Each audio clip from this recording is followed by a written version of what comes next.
遵从你父亲的命令，当然是用张小凡作为复活兽神的祭品。不行，你不能复活兽神。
无主，终于等到你现身了。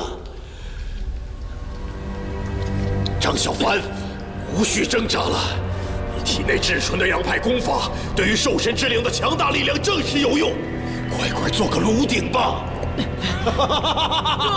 这次的祭品，我很满意。小凡。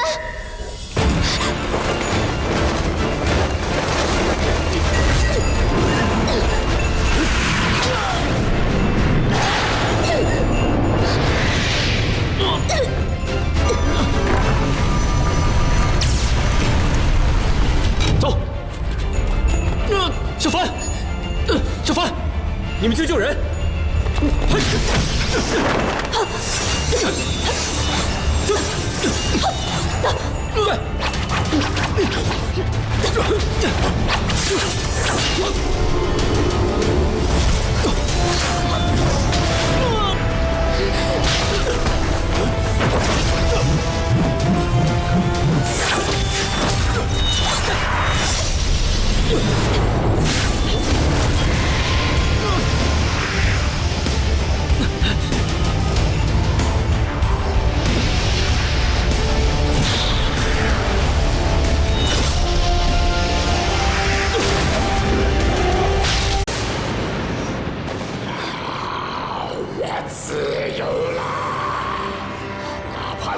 只能存在短短的片刻，也要把你们全部人作为祭品。周兄，快把小环带走！好，快！我爷爷，你要小心啊！干嘛？鱼都城既然建成于此，必将有再次封印你的方法。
别过去！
魏兄，魏兄！